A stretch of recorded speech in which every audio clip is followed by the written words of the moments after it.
Hello, and welcome to another episode of Walk the Dog Cinema. Today might be short and sweet. Going to talk about Alien versus Predator, the 2004 movie by Paul W.S. Anderson. And the reason it's going to be short is it was a movie that I kind of didn't finish. I wouldn't put it so bad that I'd walk out of a theater, but I'm glad way back in the day that I had never ever paid for this movie. And I even tried to watch the extended cut. Be honest, I'd seen bits and pieces here, but wanted to watch the extended cut, check it out, and I got through halfway through the movie. Something came up, stopped playing it, and then could never kind of get back into it, realizing I still had, some 50 to an hour left. The extended cut's almost 2 hours, and just decided I didn't want to kind of waste my time. And a lot of it comes down to what I kind of wanted to talk about today, and that's, kind of, there's really cool, and then there's where things continually kind of affect us. And you'd say, well, what's the difference? You enjoy some exploitation movies or bad movies per se, and like the Street Fighter series that I just kind of watched, and the difference is that's absurdist, where it's kind of like crazy, right? Like it's just off the wall, and maybe it doesn't really happen in real life, but there's kind of a physical reality in the movie, and things happen organically, or the movie makes you believe it could happen. This movie has distinct parts in it where the shot is very cool, and it looks good, and it's slick, and this is the thing, it's slick. But when you kind of put the piece together, the continuity of the shot raises more questions than it has answers. And so you realize that either they rushed it, or for whatever reason they decided that, no, this looks really awesome, this is better. And so it kind of treats you as the audience member as stupid. And it insults kind of the intelligence, where the absurdist part of it realizes it's absurd and goes with it. Doesn't inherently insult our intelligence, because they actually kind of make ground rules for it, and you realize, no, that's what this movie does, or that's what this movie's gonna do, and that's part of the world. And so it's more accept it or don't accept it as my art. But these are the ground rules. I'm going to stay within those ground rules, and hope you enjoy it. So, big distinct difference in that regard. But this movie, oh my gosh. I got to the part where they activated the alien queen, and the predators are on the way. You had the big shootout and all that stuff. But I wouldn't even say getting there was a slog. It was literally like you could feel your brain cells just kind of melting. And the crazy thing is Paul Anderson, before he added the WS, actually had 3 movies that were kind of decent, and then he just went off the deep end. And I get it, like if you looked him up on Rotten Tomatoes or anything like that, all his movies are kind of in the area. But I mean, he came out of the gate, did Mortal Kombat, and that was a big hit. And it's cheesy, but you still got the Christopher Lambert Raiden and some other things. And then he did Soldier with Kurt Russell, which is underrated on many levels. Haven't seen that movie in a while. I just kind of remember enjoying it as a pretty interesting sci-fi movie. And then he made, kind of a cult classic in the sense of Event Horizon, which was just kind of bonkers. And to be honest, I never got in. Then after that, he becomes Paul W.S. Anderson with Milo Jovovich or whatever, and started doing the Afterlife movies and all that. And that's kind of where that movie was a big hit for him. But I never really got into that movie. I just remember there was things in there that you'd say, well, it was kind of absurdist. And it was kind of like, no, it's kind of a cheat. The laser room, there's some other little things I remember in there but for whatever reason, I just never, I'd heard bad things about Alien versus Predator, even way back in 2004 or 5. So never gave it much of a room to watch, and then decided to do it. And yeah, it's not good. But I'm gonna talk about the 3 scene, kind of what made me really not want to slog through this, because it already came up with talking about the absurdist to just kind of insulting our intelligence in that sense.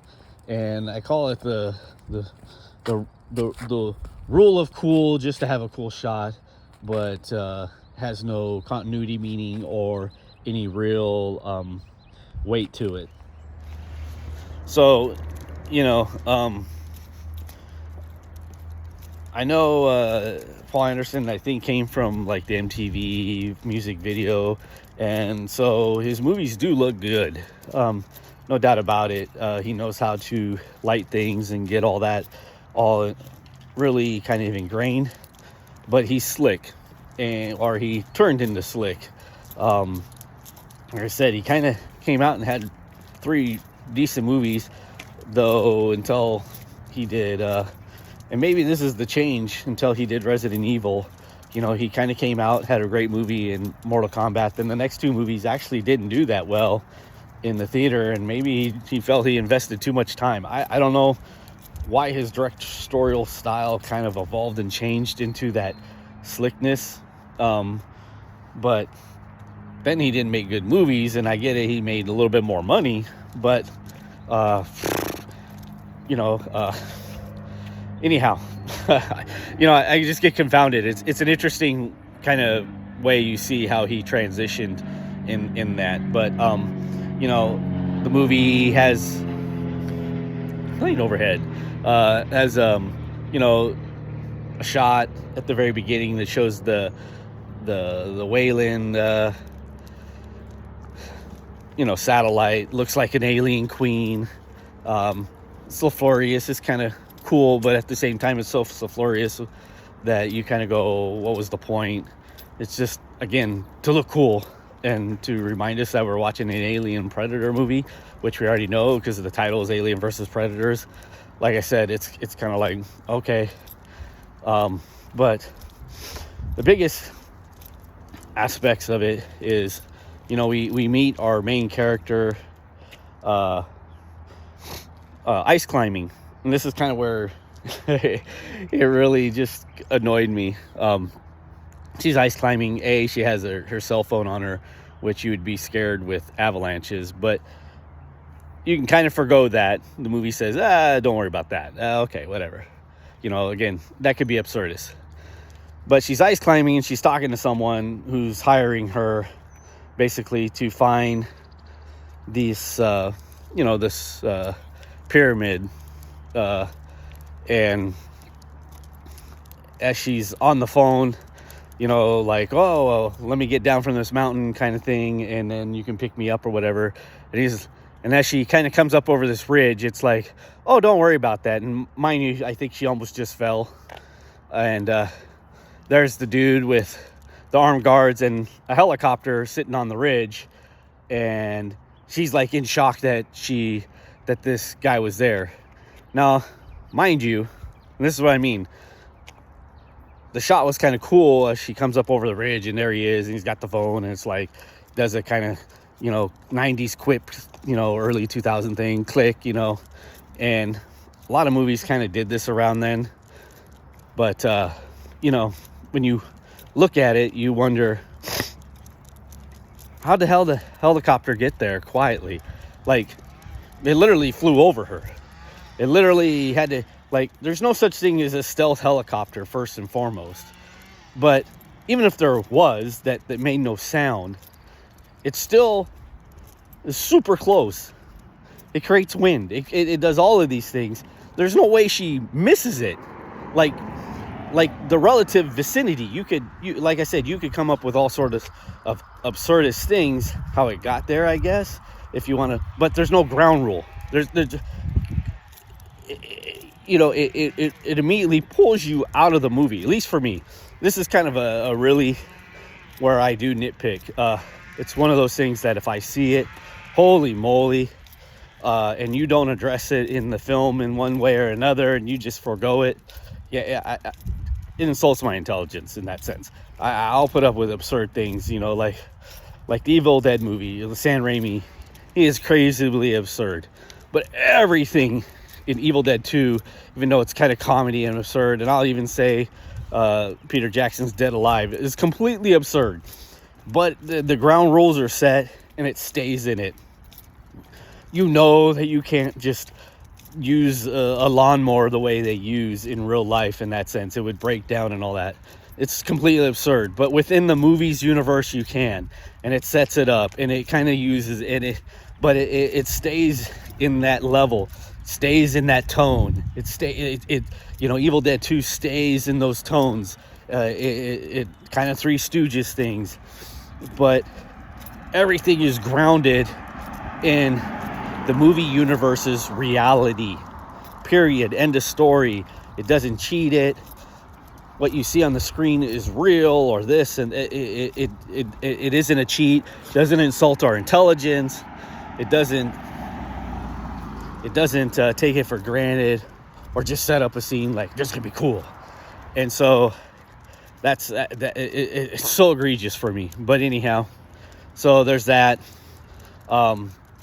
Then we get the predators gonna drill the hole before the humans get there, and they shoot this big old, I mean, ginormous laser cannon, and you know, no one on planet Earth ever recognizes it. To some degree, I guess they kind of address it like, oh, people are gonna be descending on this, but the people who are already there at the Antarctic, crossing the ice, never see this thing.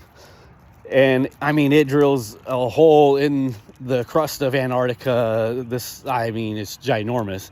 And Lance Henriksen and this lady that he hired to take this team, no one sees it. No one ever addresses it. It's like, where did this hole come from? And you're like, the giant ass laser beam that you guys would have seen hit this. It shook the damn earth. Like, the hell? It's just asinine. And then you get overhead a shot with like the predators all cloaked. I mean, flying super low. They don't feel any wind. I mean, the predator technology is freaking amazing. It doesn't cause wind, doesn't have any heat. But again, it's a cool shot. But it raises more questions that like, oh, okay. And I guess if they would have looked up, they wouldn't have felt it. But at least have some wind blow them. Like, oh, what the heck is that? Like, oh my gosh. Like, make it creepy. I mean, wind doesn't blow them. But again, addressing that everyone acts like, where'd this hole come from? Well, we saw it. We saw it as this. It ain't. Just absolutely inane. And even getting to there, you know, it was, again, to set up the main girl. Like, they're going to cross the ice, Antarctica. She basically tells them that they're all going to die. They can't do this.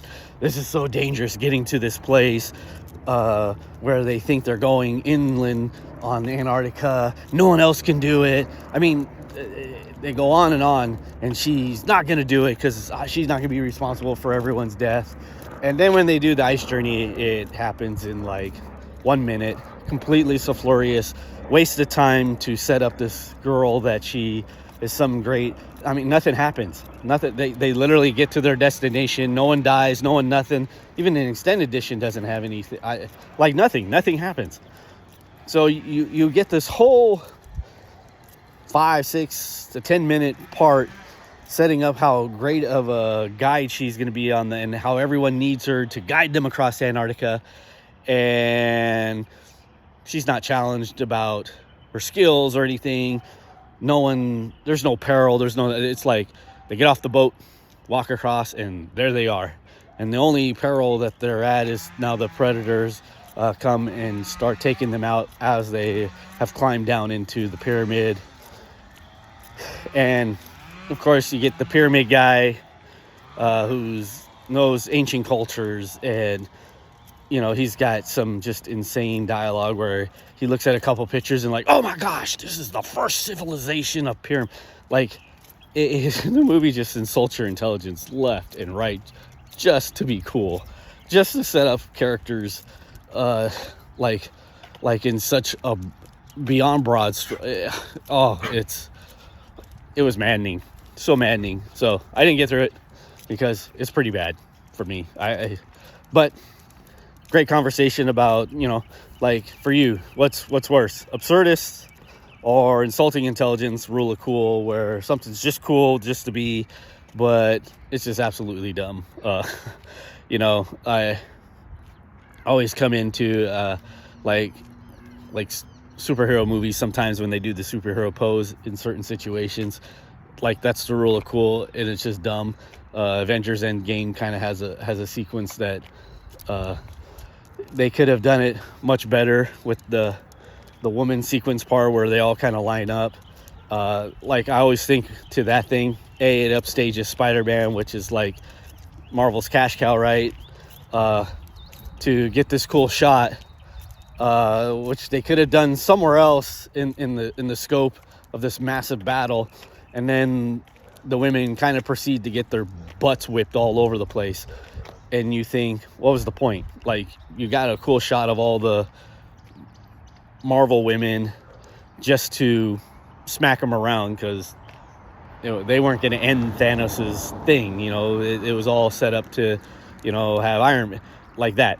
That's the rule of cool, where it literally, from a cinematic standpoint, is completely meaningless and insults their intelligence, and you get a good woo, that looked awesome, but at the end of the day it throws it all away because it meant nothing, does nothing, adds nothing to the movie, and insults their intelligence. So what are yours? Do absurd movies like Evil Dead 2, or Dead Alive, or just kooky like Naked Gun kind of things like drive you nuts, or did you like this movie and why? I'd be curious to know. But for me, just kind of, I wouldn't even say about the canological aspects of Alien versus Predator. I'm not going to even touch that because I didn't finish the movie. But to get halfway through and be that annoyed with a film, I haven't walked out on many films. One of the all times I actually did walk out in a theater was Pet Sematary 2, and I got to that movie, and I kind of knew it may be bad, but that movie's so bad that I couldn't stand the nihilism of it, and just everything about it was just god awful. So I walked out of that movie. But it's been probably one of the only ones I ever walked out of. But like I said, I was just so kind of bored and that I couldn't even finish this one. So, oh well. Anyhow, if you like what you see, please subscribe, give me a like, make comments, whatever. Really appreciate it. Otherwise, have a good one, everybody.